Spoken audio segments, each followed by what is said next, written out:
Hi, welcome back to the Personality Hacker Podcast. My name is Joe Mark Witt. And I'm Antonia Dodge.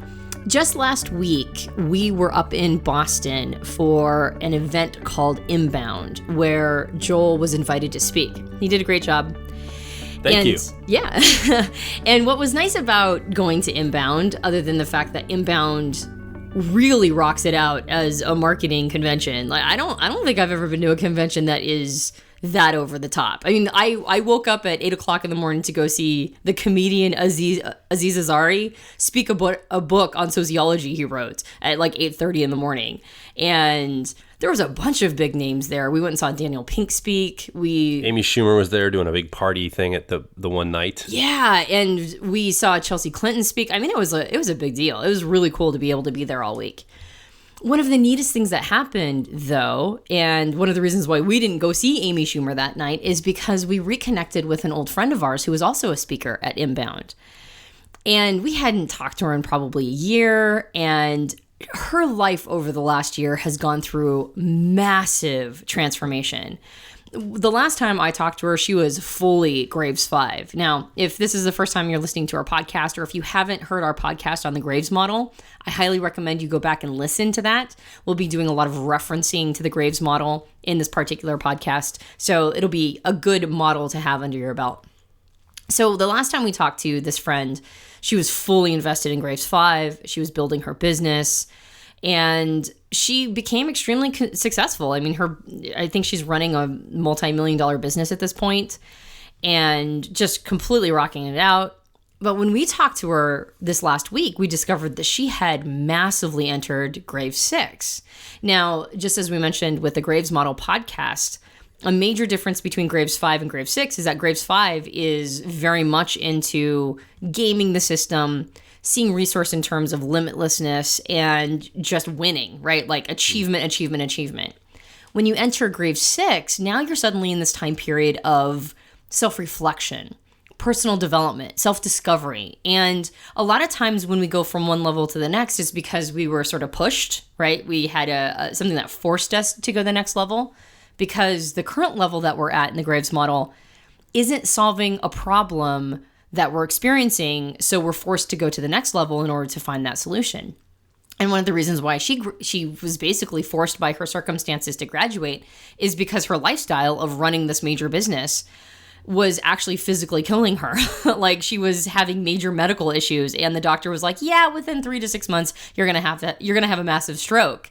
And she's like, oh, okay, well, that's not good news. And so she went and sought a person that she knew was, or what she described to us as, one of the happiest people she knew. So she knew that the leverage point here was to become a less stressed out, happier person. So she sought somebody who became a guru for her, a guru of happiness. So she entered the space of slowing down.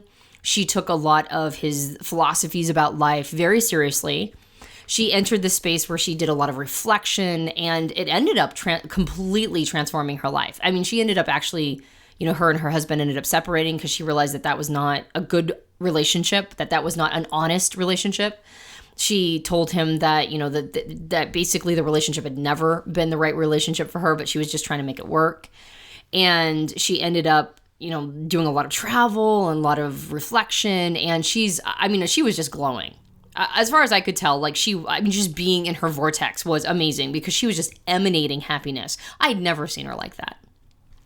So what was so interesting about this, though, is that she had recently had a falling out with her guru. And by falling out, I don't mean like they had like this big explosive, it wasn't a mushroom cloud by any stretch of the imagination. I actually know all parties involved. And generally what a falling out would be is sort of like, yeah, I don't think I'm into this anymore. And the other person going, oh, I think you should still be into this. And it was fascinating to see that from an outsider's perspective in this whole story, right? In this whole narrative of her having gone through this major transformation, having attached herself to a guru, having then decided that she was no longer interested in following this guru. And then the guru actually, I would say to some extent, sort of projecting a negative spin on this, right? Projecting not ill intent necessarily, but that our friend was doing things that would harm herself spiritually. And as far as I'm concerned, I don't see that. I see her basically going to the next phase. You and I had a conversation around this whole concept of gurus. Around this, guru is a buzzword these days. Everybody's a guru about something. I have a friend who runs a business called Knee Pain Guru. I have a friend who did an entire mastermind class around being, a master guru in your field. So guru has become a major buzzword. And then I've also seen a lot of information online about being aware of gurus or being wary of them and not attaching yourself to a guru. So Joel, you and I had a conversation around what is a guru and what's going on there and why do people attach themselves to them and is it healthy and is there a reason to vet them? Is there a reason to maybe take a meta perspective on gurus in and of themselves and try to figure out whether or not this is a necessary part of transformation? Yeah, and we're glad that you're joining us for the conversation that we're bringing to the podcast, because now you get to join in this conversation with us. If guru's tripping you up, you could also think in terms of mentorship, someone who's mentoring you or someone who's, coaching in a certain way in your life. And you've probably had a person like this where you've had a scale-up moment or something you're learning at some point in your life. And this person has had a perspective that you may want or that you are desiring to go toward. And they've helped you in some type of a coaching, mentorship fashion move towards something that you want or at least eliminate something you don't want in your life. It could be anybody from a teacher to a parent to a grandparent to literally a coach or somebody you hire to help you with this. And I think when you use the word guru, the image that comes to my mind for the term guru is almost like a cult leader, somebody who's like a spiritual transformative type persona, someone who has the cult leadership type perspective. So this may not be like a achievement coach. It could be. A guru could be somebody that's really helping you with business. But when I think of guru, I think of somebody that's really helping you get to a place of feeling good about yourself or feeling happy or moving beyond pain, a healing or transformative type experience. Yeah, and I think that's basically the technical definition of a guru. If you look up the sort of the textbook definition of what a guru actually is, it's that they're a spiritual teacher. And the further down you get into like sort of the technical terms or the more the more spiritual terms, is that a guru is somebody who imparts initiation. And initiation is effectively a transformation that the initiate has into being reborn, right? Like this is a new role for them. They have been reborn into something new. It's a fully transformational. And so a guru is somebody who helps you initiate. That said, that's all really abstract. What does that mean, initiate, really, when it's played out in the practical? And what exactly is a guru when it's played out in the practical? And is there only one initiation? Are we talking about guru is primarily a Hindu or a Buddhist term. And in Buddhism, there is fundamentally one primary rebirth that people are looking for, and that is complete enlightenment, right? Perfect enlightenment, which is what a Buddha is, right? Buddhas are people who have reached Buddhahood, which is complete enlightenment. So there is, an end game there. And so the question is a guru somebody who leads you to complete enlightenment? And, I look at my friend who has the Knee Pain Guru website, and obviously he's not trying to allow people to get to complete enlightenment. He's trying to help people deal with their knee pain. So the word guru has been sort of co-opted to mean somebody who can get you past a certain point, right? Somebody who's going to help you live a higher quality of life. I think that's how it's been co-opted into, our modern vernacular in the English language. And also, I don't think that that's a wrong co-option. I think that the word guru can apply to all sorts of different contexts. What's funny or interesting about gurus, though, is that because it's been co-opted from the spiritual and taken into marketing, which I have personally no beef with whatsoever. I don't want to indicate that I think guru should only be a spiritual term. Well, language is fluid. We co-opt words all the time, and I don't think there's anything wrong with that, personally. Another person might disagree, but that's my position. I think what's fascinating, though, about the word guru is that there are a lot of different styles, even in the traditional spiritual sense of it. And the guru themselves, unless they've attained perfect enlightenment, are a Buddha at the same time, which I don't really think a Buddha and a guru are necessarily the same thing.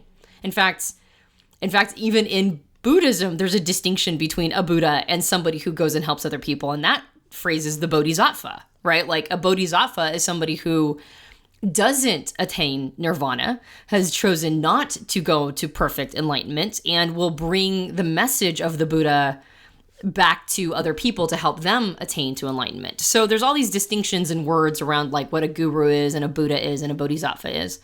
That said, we're primarily talking about gurus here.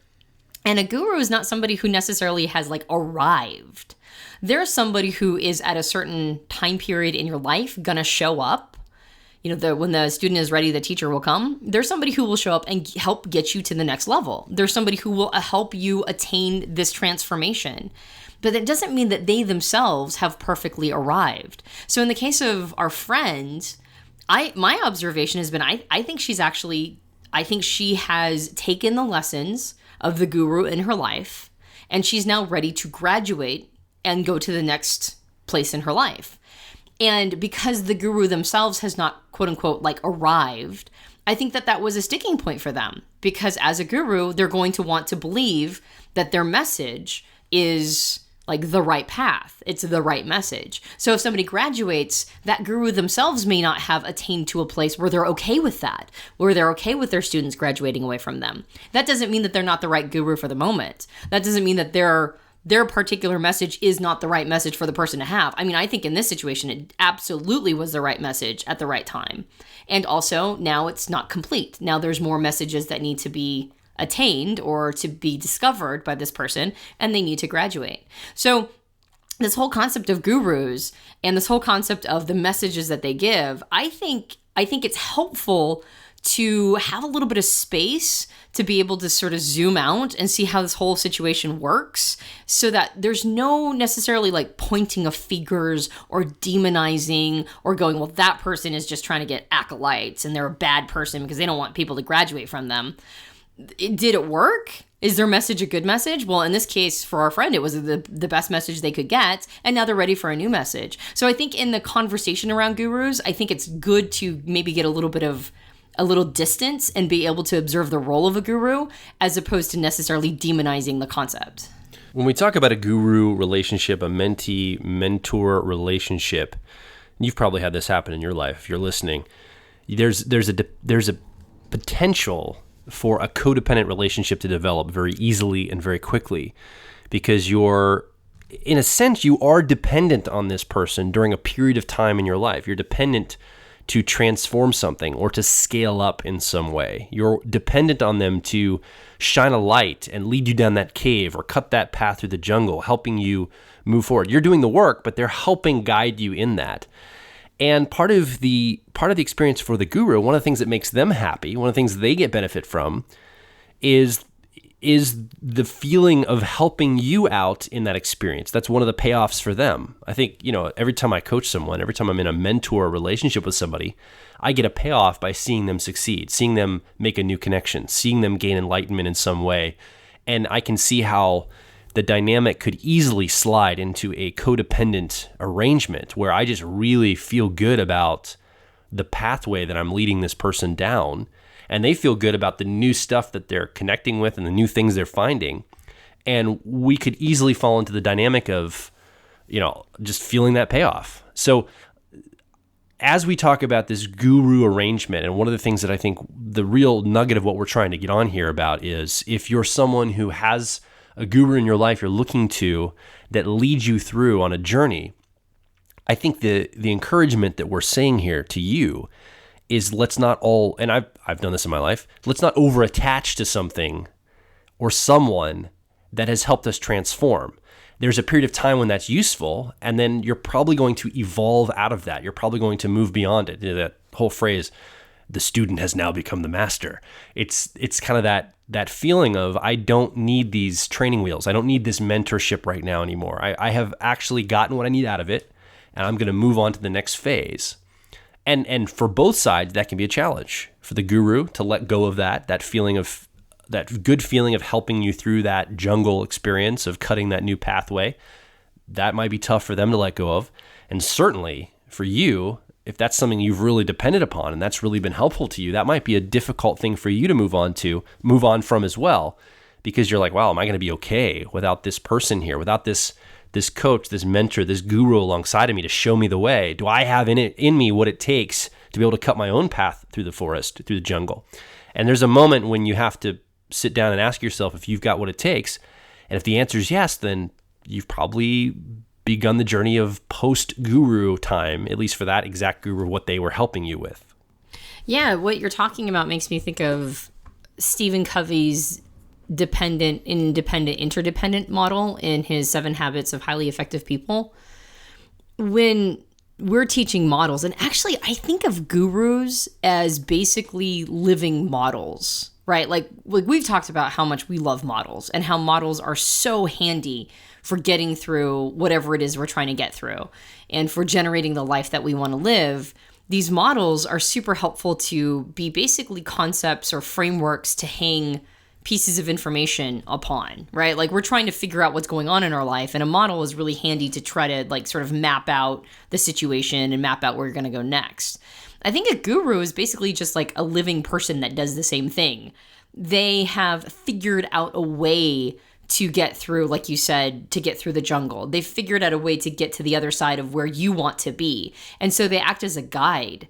It makes me think of, well, actually, I'll first talk about Stephen Covey's dependence model first, because that what you said just like sparked something I think that's really fascinating. In the dependence model, Stephen Covey mentions that in relationships, we go through 3 phases, especially like in a parent-child relationship, which I think the guru and the person who's following the guru very quickly can fall into a parent-child relationship.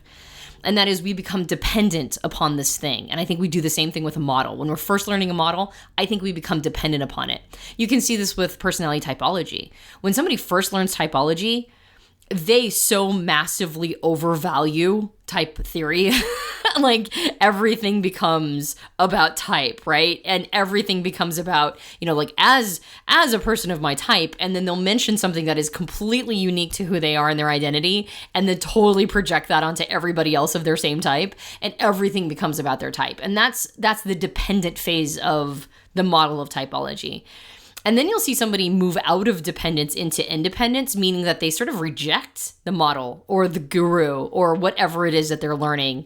They'll reject it because they don't need it anymore. Maybe they've come to a moment where they realize that there's a limitation to what it can do, and they go, oh, well, why am I using this at all? And they have a break from the model, or they have a break from the guru.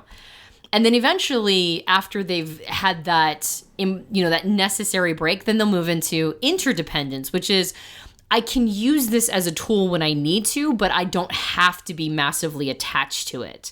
And the same thing can happen with a guru. An interdependent relationship with a parent or with a guru or with a mentor or a coach basically means that you're no longer dependent upon them to show you the way. You are actually now in a peer relationship, and you have value to offer as well. And I think you're right. I think that moment of going from dependence to independence is the moment that's the toughest for people. And that's, I think, the moment where a codependent relationship can show up, which is, I don't know if I'm ready for you to leave me, or I'm not sure if I'm ready to leave you. And so then it enters a space of codependency.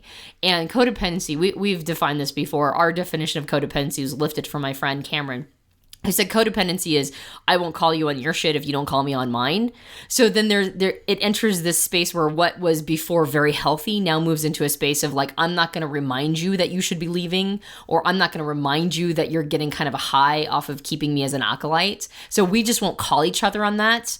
We'll play this game, right, where we still need each other. And then now we're fully in a codependent relationship, which is a totally different road, right? It's a road that shoots or branches off of totally different trajectory than independence will. And you can never get to interdependence if you enter codependence. So I think that definitely is a potential unhealthy place for a guru and an acolyte to enter. If you're a coach and you're listening, you've done coaching with people for money, where they pay you to help them through something. Both Antonia and I have coached people, and there is a moment when the coaching arrangement could enter into I'm dependent on this financial arrangement for the coach. I like getting this money every week or month and coaching this person. And the person that's getting coached likes the perpetual kind of state of getting that help. And it's almost like neither one wants to graduate. It could potentially devolve into a codependent arrangement because neither one wants to move beyond the money and the dependency help they're getting. That if you're a coach, you know what I'm talking about. There's this potential that it could go that direction. And I would encourage that, as coaches, we think more in terms of not having to go down that road of being dependent on the money for the money's sake, but actually getting people to the next level rather than keeping that perpetual arrangement with them. And so that said, the other thing I was just thinking of as you were talking is one thing that's come up for me, and I'd love to get your feedback, Antonia, and you that are listening right now. For me, when I have somebody in my life, a mentor, a guru, a coach, someone that's helped me in a certain way, I'm just thinking of a person that's been my mentor in business, for example. This person really knows their stuff about business, not just business, but also mind technologies, like what we talk about, models and frameworks. And because they have a lot figured out in the business world, they're extremely successful, multi-million dollars, very, very wealthy. And they have a lot of models and frameworks under their belt about how the mind works. They usually show up present very well. One thing that's happened to me is I've attributed a lot more credit to this person than just those two areas that they excel in. I figure, wow, if they've got the business thing dialed in and the mental framework thing, their lives must be perfect. And I remember really projecting onto this person in a pedestal type way. They must really have it all figured out. They must not have any personal relationship problems. They probably don't have any time management problems. They never get freaked out about anything that goes wrong in their life. They can absorb it with the millions of dollars they've made or the mental technologies they've studied. And I heard from a friend recently that this guru in my mind, this person that I have put on a pedestal, had some very intense emotional outbreaks in recent months. And that was a shock to me. I was like, wow, it really humanized this person in my mind, thinking, man, I gave them more credit in all these other areas of their life just because they had helped me so much in learning some of the mental frameworks that I use now and some of the financial and business things I use now. I'd given them way more credit for other areas, and I was surprised to hear that they're human just like the rest of us. And I think this happens also with gurus. I think they've helped us in our lives so much in some way. We can oftentimes attribute other aspects of life to them that they must have that figured out as well. And that isn't always the case. In fact, oftentimes it's not the case. They're a guru in this one area because they probably have specialized in this one area. If they're a business guru in your mind, they've helped you with business, they probably have specialized in business. I'm not saying their relationships are terrible and they're falling apart at home and they can't handle their emotions or anything like that. But because they've specialized in something, it probably is at the cost of some other things. So I think there's a carefulness as you're working with someone who's helping you to not give them credit in all areas of life and realize they're human just like you. It's this one area they're helping you with. And I think that's where we get away from what I mentioned early on when I said, this brings up this idea of cult leader in my mind, or somebody that you blindly follow anywhere they go. I think that really helps not have that happen, is you realize that they're a guru in this one area. And that can even be enlightenment and transformation. Because just because someone is great at helping you through an enlightenment period, they help you scale up and become enlightened and realize how to increase happiness in your life, it doesn't mean that they know anything about business necessarily or know anything about relationships even necessarily. They're helping you with a very specific thing in your life. So I think that's something really important to keep in mind as we talk about this issue and as we think about the gurus in our lives and the people that we attach to and the people that we use or that we don't use, but we line up with to transform ourselves into the next level. Yeah, I think that's a really important thing to remember. That makes me think of going back to the cost of specialization, which is we only have so much time to focus on any one thing. And so if a person has specialized in transformation or enlightenment or transcendence, maybe they're not so good at other components like achievement or healing because they've spent their time focused on something that doesn't have anything to do with achievement, and vice versa. Humanizing our gurus is so important. Like remembering that nobody's really arrived. And even, I think of Buddhas in the Buddhist religion, or philosophy of somebody who has achieved perfect enlightenment. What is the whole phrase, like chop wood, carry water, get enlightened, then go back and chop wood, carry water? Like, all of us have to basically live here. Like, unless you're the Buddha that's sitting at the top of the mountain and meditating all the time and like rats are coming up and chewing off your fingers. Like, that person isn't really engaged in the world that other people are engaged in. They are entirely engaged in the world of enlightenment. And that's not the world that most of us have chosen to live in. Like, that's not a plane of existence that most of us have chosen. And so since most of us have chosen to not be that person, then that means by definition that we've chosen to live in a world that's really, there's a lot of challenges here. And there's all sorts of stuff that come up and challenge our development and challenge how much progress that we think that we've made. And we're all extremely human. So remembering that gurus have a lot to offer. And by guru, I think we're using this almost metaphorically as like anybody who has something of value to teach. That doesn't mean that they have everything together, and recognizing their humanity is part of how we don't, we don't get upset with them if they want to enter a codependent relationship with us. We just kind of go, oh, okay, well, I mean, that might be something that you're working on, even though you're the guru, that might be something that you're working on, and that's okay. Like, all of us are still working on stuff, and putting people on a pedestal doesn't really help us out because we're not using that person as a model of the kind of human we want to become. We're understanding that they've figured out a strategy that we want to implement. And just because they've got other stuff to figure out doesn't mean that their strategies are not working. I see a lot of people who have great strategies, and they are implementing those strategies for components in their life. And then another component in their life, their strategy doesn't work so well. And so we don't have to adopt it full scale. Like, we don't have to assume that that is the only way. We don't have to mistake the strategy for the thing. These are just tools. They're just strategies. And people can have some really beneficial things to give us. And we don't have to assume that they know the answers to everything. So let's go back to the example you gave at the very beginning, or near the beginning. Our friend who was working with someone in order to increase the happiness in her life.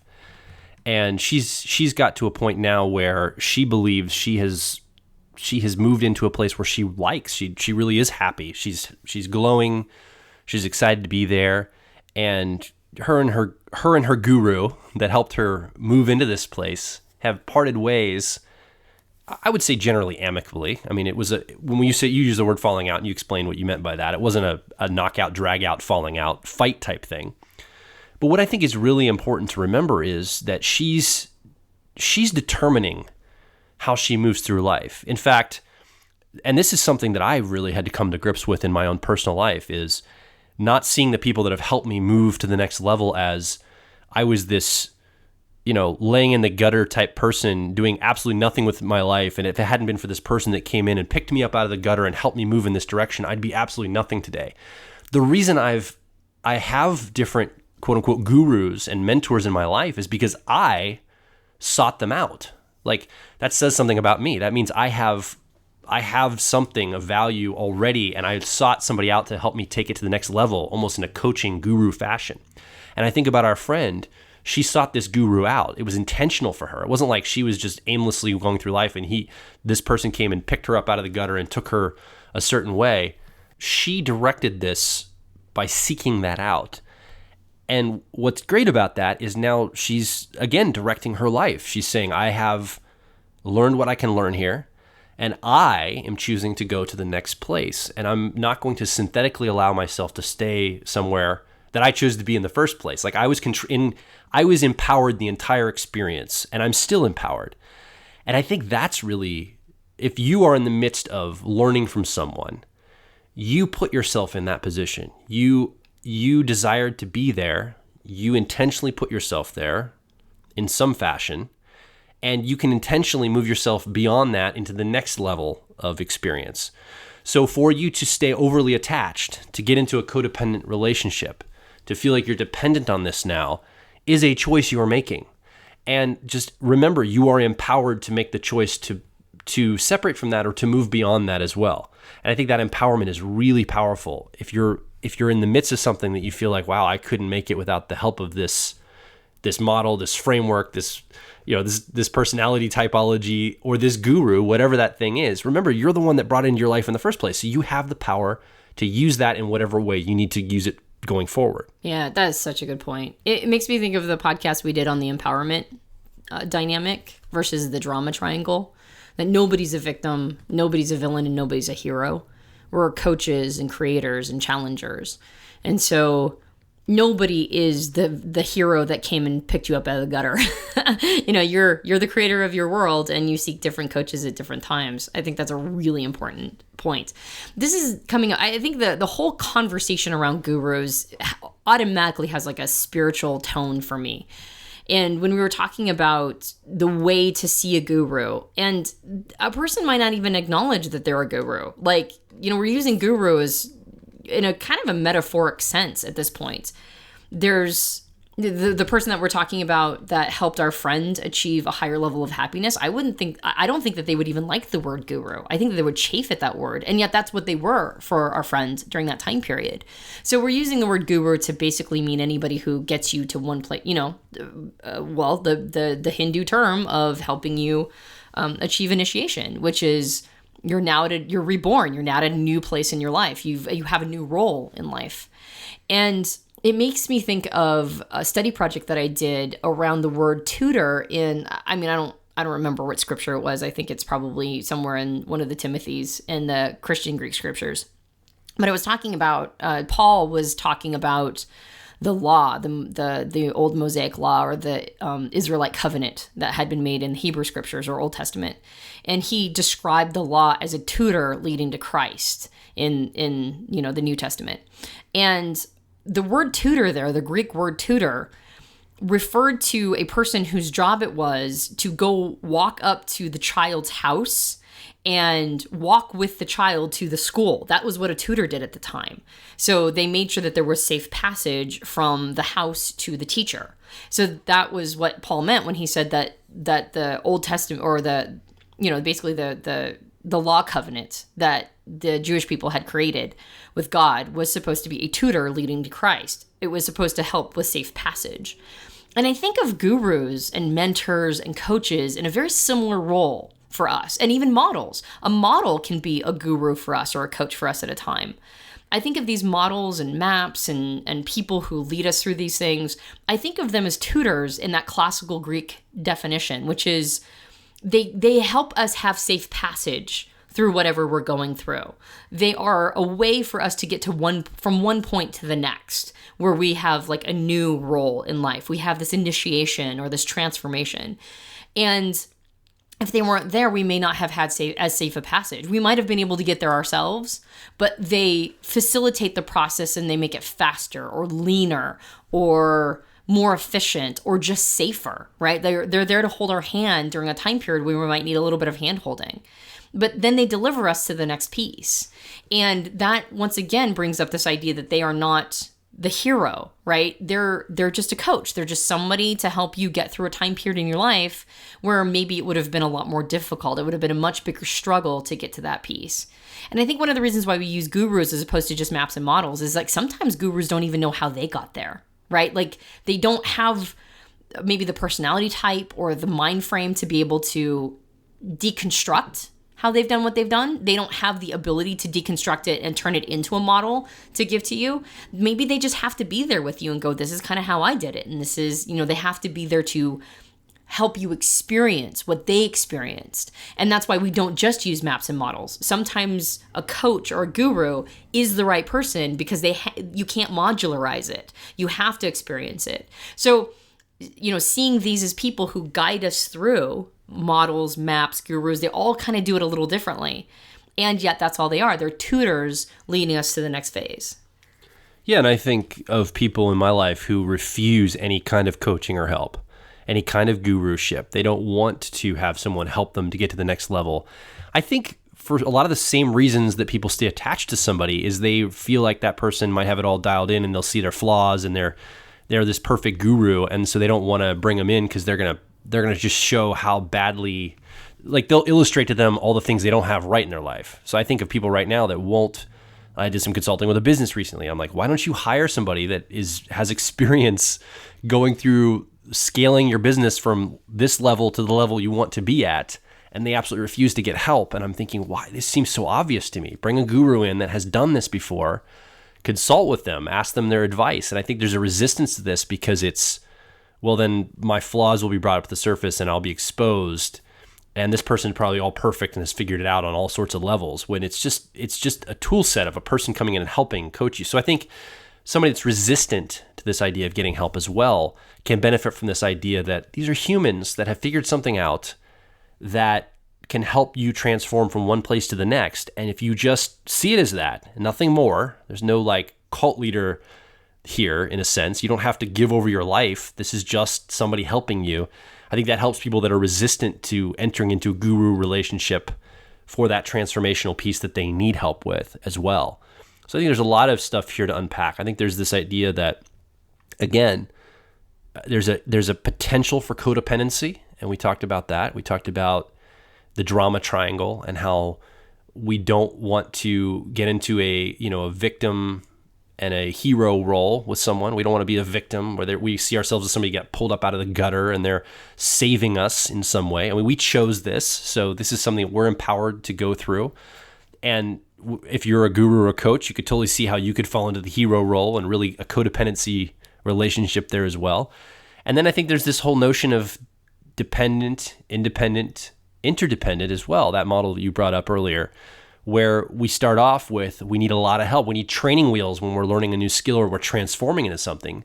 And as we get up on our own and we remove those training wheels, we're like, I don't need this anymore. We reject them and we just ride off into the sunset. And then we're like, well, now I can enter in more of a peer relationship and not so much of a dependent or even independent. It's more of an interdependent relationship. So I think there's that progression as well. And just having these in our minds as we talk about gurus in our life that we're currently involved with or that we're going to be involved with or we have been involved with, I think is very helpful. And I think that other piece about if you're someone who would benefit from someone who could help you transform at the next level, not shying away from that, not feeling like you're put in a vulnerable position because you're asking for help or needing help in that scale up moment, that transformational moment.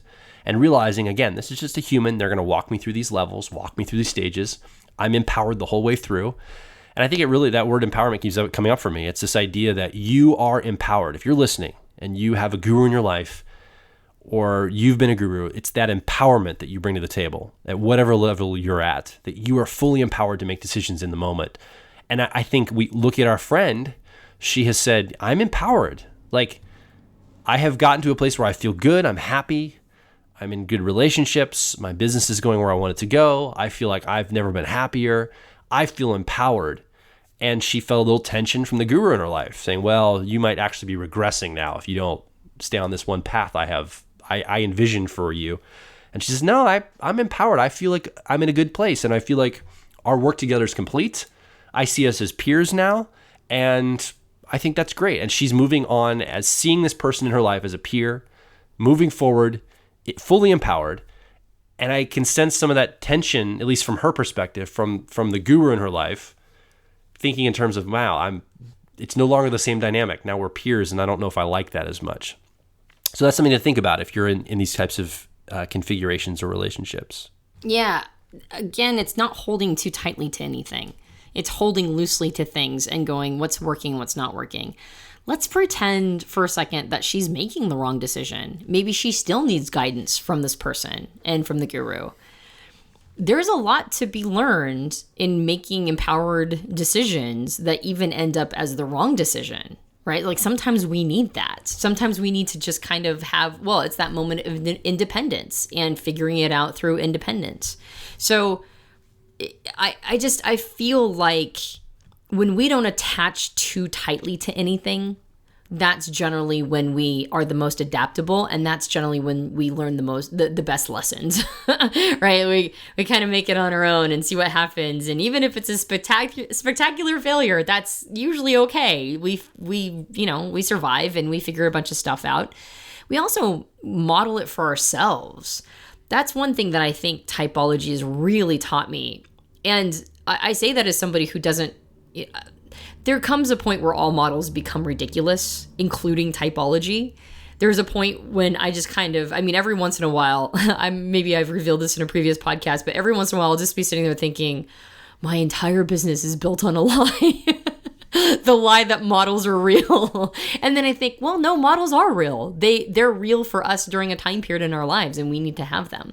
And one thing that I have a feeling will always serve me with understanding typology and type theory is this idea of having a unique you and turning a model into something very personal and very impactful for you as an individual, because we're all going to experience things just a little differently. And so whenever anybody has like an ultimate meta narrative that they believe is the way, right? Like, this is the only way, this is the truth with a capital T. One of the things about understanding typology is that it can be modeled for you as an individual, and you're going to experience it differently than another person's going to experience it. And if that's the case, like, another person might chafe at that. They might believe that they have this meta narrative, they have the way, they have truth with a capital T, and you need to experience it the way that they've experienced it. But if we really understand the true meat of type theory and understand the true meat of like that we are wired differently, then we can individualize these, the message of the guru. We can individualize the model, and it can be massively more impactful for us as people, because we're going to model it for us. We're going to turn it into something that we can digest and we can come away with having a lot more productivity from it, or a lot more of whatever it was ultimately intended to generate for you. And at the same time, people around you might have some resistance to that because they want you to experience it the way that they're experiencing it. And that could include a guru. They might feel like everybody needs to experience it the way that they did. And experiencing it the way they did might be helpful for you. It might expand your territory. It might expand your perspectives. It might give you a new view.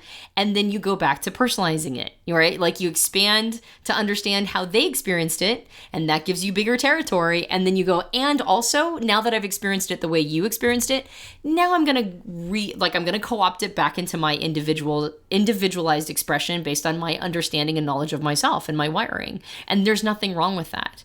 So there's, actually, now that I'm mentioning it, there's a lot of lessons to be learned in the friction of those things too, right? When somebody Absolutely. creates friction for you because they don't like that you're graduating, there are lessons to be learned in that friction.